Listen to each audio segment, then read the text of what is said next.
ऐसे नए नए धार्मिक वीडियो देखने के लिए हमारी चैनल धार्मिक साहित्य को सब्सक्राइब करें और इस बेल आइकॉन को प्रेस करें ताकि नए नए वीडियो के नोटिफिकेशन आपको मिलते रहें।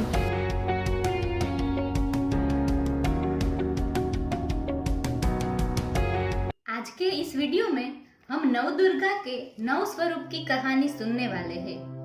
माँ दुर्गा अपने प्रथम स्वरूप में माँ शैलपुत्री के नाम से जाने जाते हैं। उसने अपने पूर्व जन्म में जब प्रजापति दक्ष के यहाँ कन्या स्वरूप में अवतार लिया तब उसका नाम सती था। उसका विवाह भगवान शिव जी के साथ हुआ था, लेकिन प्रजापति दक्ष इससे खुश नहीं थे। एक बार प्रजापति दक्ष ने एक बहुत बड़े यज्ञ का आयोजन किया। उसने उस यज्ञ में सभी देवताओं को आमंत्रित किया, लेकिन उसने भगवान शिव जी को आमंत्रित नहीं किया। जब सती को पता चला कि उसके पिता ने एक बहुत बड़े यज्ञ का आयोजन किया है, तब उसका मन वहां जाने के लिए व्याकुल होने लगा। उसने अपनी इच्छा महादेव जी को बताई कि उसे उस यज्ञ में जाना है और अपनी माता और बहनों से मिलना है। तब भगवान शंकर ने सती को समझाने की बहुत कोशिश की कि वहां जाना ठीक नहीं है, लेकिन सती की जिद के आगे फिर महादेव जी ने सती को यज्ञ में जाने की अनुमति दे दी। जब सती अपने पिता द्वारा आयोजित किए हुए यज्ञ स्थान पर पहुँचे, तब उसने देखा कि यहाँ कोई उससे ठीक से बात भी नहीं कर रहा है। सिर्फ उसकी माता ने ही प्रेम से बुलाया और वहाँ उसके पिताजी प्रजापति दक्ष ने भगवान शंकर के खिलाफ अपमानजनक वचन कहे। ये सब देखकर सती क्रोधित हो उठे। उसने सोचा भोलेनाथ की बात ना मानकर उसने बहुत बड़ी गलती की है और क्रोधित होकर उसने योग से अग्नि प्रकट करके अपने आप को उस आग में भस्म कर दिया। यह दुखद समाचार सुनकर भोलेनाथ ने क्रोधित होकर अपनी जटा में से एक लट में से गण उत्पन्न किया और उस वीरभद्र नामक गण को भेजकर दक्ष के यज्ञ का संपूर्ण नाश करवा दिया। और फिर सती ने शैलराज हिमालय के वहां पुत्री के रूप में नया जन्म लिया और वो माँ शैलपुत्री के नाम से जाने गए और उसका विवाह महादेव जी के साथ हुआ। नवरात्रि के प्रथम दिन पर माँ शैलपुत्री की पूजा और उपासना की जाती है। इस प्रथम दिन में योगियों अपने मन को मूलाधार चक्र में स्थित करते हैं और यहाँ से ही उसकी योग साधना का आरंभ होता है। अब माँ के दूसरे स्वरूप की बात करते हैं। माँ का दूसरा रूप ब्रह्मचारिणी के नाम से जाना जाता है। ब्रह्म शब्द का अर्थ है तप, यानी कि तप का आचरण करने वाली देवी। अपने पूर्व जन्म में जब हिमालय के घर पुत्री के रूप में अवतार लिया, तब नारद जी के उपदेश से भगवान शिव जी को पति रूप में पाने के लिए देवी ने अत्यंत कठिन तप किया और उस कठिन तप के कारण उसको तपचारिणी यानी कि ब्रह्मचारिणी के नाम से जाना जाता है। काफी दिनों तक कठिन उपवास करते करते खुले आसमान नीचे बारिश और ताप के भयानक कष्ट सहन करने से देवी ब्रह्मचारिणी का शरीर एकदम क्षीण हो गया। उसकी ऐसी दशा देखकर उसकी माता मैना ने अत्यंत दुख से कहा, उमा, और तब से उसका दूसरा नाम उमा हो गया। माँ दुर्गा का द्वितीय स्वरूप भक्तों को अनंत फल देने वाला है।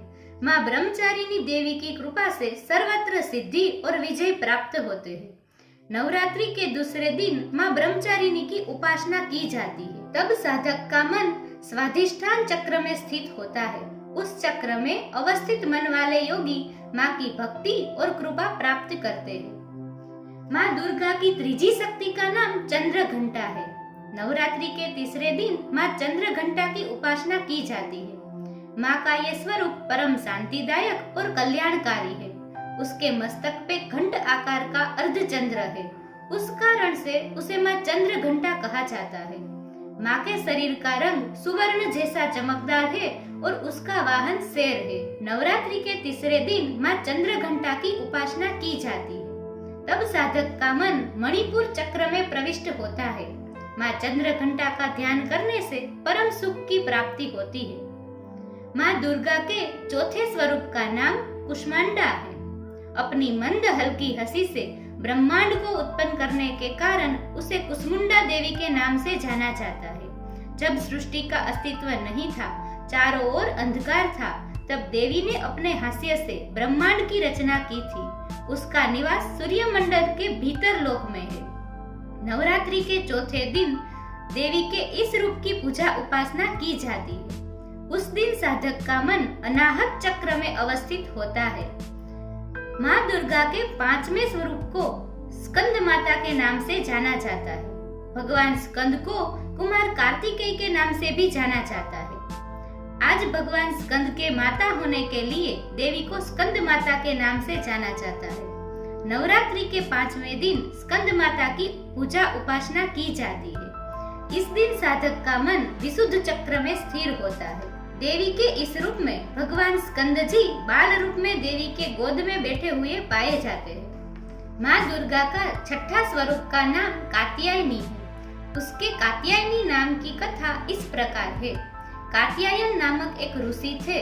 उसने भगवती पराम्बा की उपासना करते करते काफी सालों तक कठिन तप किया।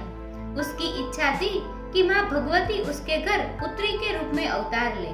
माँ भगवती ने ऋषि की प्रार्थना सुनी और जब कुछ समय बाद जब दानव महिषासुर का अत्याचार बढ़ गया, तब भगवान ब्रह्मा, विष्णु और महेश ने अपने अपने तेज के अंश में से महिषासुर के विनाश के लिए एक देवी को उत्पन्न किया और तब ऋषि कात्यायन ने सर्वप्रथम उस देवी की पूजा की।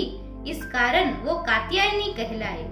दुर्गा पूजा के छठे दिन माँ के इस स्वरूप की पूजा की जाती है।